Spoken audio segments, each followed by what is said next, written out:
স্বাগতিক স্কটল্যান্ডের বিপক্ষে 3 ম্যাচে টি-20 সিরিজের প্রথম 2 ম্যাচেই দাপুটে জয়ের দেখা পেয়েছিল অস্ট্রেলিয়া, যে কারণে অস্ট্রেলিয়ার সামনে সুযোগ ছিল তৃতীয় ম্যাচেও জয়ী হওয়ার মধ্য দিয়ে 3-0 ব্যবধানে সিরিজ জয় নিশ্চিত করা।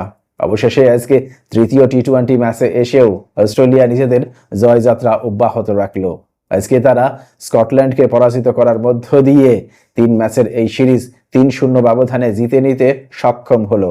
অর্থাৎ স্বাগতিক স্কটল্যান্ডকে তারা হোয়াইট ওয়াশের লজ্জা উপহার দিল। আজকে অস্ট্রেলিয়ার এই জয়ে দুর্দান্ত পারফরমেন্স দেখালেন অলরাউন্ডার ক্যামেরুন গ্রিন, যিনি 39 বল মোকাবেলা করে অপরাজিত 62 রানের একটা দুর্দান্ত ইনিংস খেলেন এবং বল হাতে 4 ওভার বোলিং করে 35 রানের বিনিময়ে 3টি উইকেট শিকার করেন। মূলত তার এমন অলরাউন্ড নৈপুণ্যের উপর ভর করেই শেষ পর্যন্ত স্কটল্যান্ডকে 6 উইকেটের একটা পরাজয় উপহার দেয় সফরকারী অস্ট্রেলিয়া।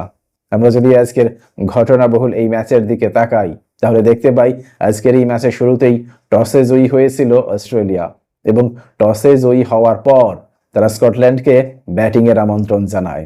ব্যাটিং করতে নামার পর স্কটল্যান্ড নির্ধারিত 20 ওভার শেষে 9 উইকেটের বিনিময়ে 149 রানের একটা সংগ্রহ দাঁড় করাতে সক্ষম হয়। দলের পক্ষে ব্র্যান্ডন ম্যাকমুলেন 39 বল মোকাবেলা করে 56 রানের একটা ইনিংস খেলেন, যেখানে 3টি 4-এর মার ছিল এবং 3টি ছক্কার মার ছিল। এবং উদ্বোধনী ব্যাটার জর্জ মানসি 17 বল মোকাবেলা করে 25 রান করেন, যেখানে 1টি 4-এর মার ছিল এবং 2টি ছক্কার মার ছিল। অন্যদিকে আমরা যদি অস্ট্রেলিয়ার বোলিং অ্যাটাকের দিকে তাকাই, তাহলে দেখতে পাই আজকে অস্ট্রেলিয়ার ফাস্ট বোলাররা দুর্দান্ত বোলিং করেছেন। শুরুতেই যেমনটা বলছিলাম, ক্যামেরুন গ্রিন 35 রানের বিনিময়ে 3টি উইকেট শিকার করেন। এর বাইরে অ্যারন হার্ডি এবং শেন অ্যাবট প্রত্যেকেই 2টি করে উইকেট শিকার করেন। পরবর্তীতে 150 রানের জয়ের লক্ষ্যে ব্যাটিং করতে নামার পর অস্ট্রেলিয়ার শুরুটা কিন্তু মোটেও সুখকর ছিল না, কারণ দলীয় 2 রানের মাথায় তারা তাদের উদ্বোধনী ব্যাটার জ্যাক ফ্রেজার ম্যাগার্কের উইকেট হারায়। পরবর্তীতে 18 রানের মাথায় আরেক উদ্বোধনী ব্যাটার ট্রাভিস হেডের উইকেট হারায়। যদিও বা পরবর্তীতে এই বিপদ থেকে দলকে টেনে তোলার চেষ্টা করেন দলীয় অধিনায়ক মিচেল মার্শ এবং ক্যামেরুন গ্রিন। এই দুজন মিলে 36 বল মোকাবেলা করে 61 রানের একটা কার্যকর পার্টনারশিপ গড়ে তুলেছিলেন। পরবর্তীতে দলীয় অধিনায়ক মিচেল মার্শ আউট হয়ে যাওয়ার পরেও ক্যামেরুন গ্রিন এবং টিম ডেভিড মিলে 30 বলে 52 রানের আরও একটা কার্যকর পার্টনারশিপ গড়ে তুলেছিলেন।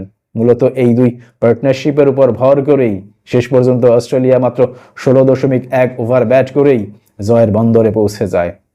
আজকে অস্ট্রেলিয়ার হয়ে ক্যামেরুন গ্রিন 39 বল মোকাবেলা করে 62 রানের একটা কার্যকর ইনিংস খেলেন এবং শেষ পর্যন্ত অপরাজিত থাকেন। তার এই ইনিংসে 2টি 4-এর মার ছিল এবং 5টি ছক্কার মার ছিল।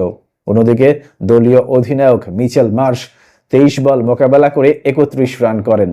তার এই ইনিংসে 3টি 4-এর মার ছিল এবং 2টি ছক্কার মার ছিল। অন্যদিকে আমরা যদি আজকে স্কটল্যান্ডের বোলিং অ্যাটাকের দিকে তাকাই, তাহলে দেখতে পাই আজকে স্কটল্যান্ডের হয়ে ব্র্যাড কারি 20 রানের বিনিময়ে 2টি উইকেট শিকার করেন। এর বাইরে ক্রিস সোল এবং জ্যাক জার্ভিস প্রত্যেকেই 1টি করে উইকেট শিকার করেন।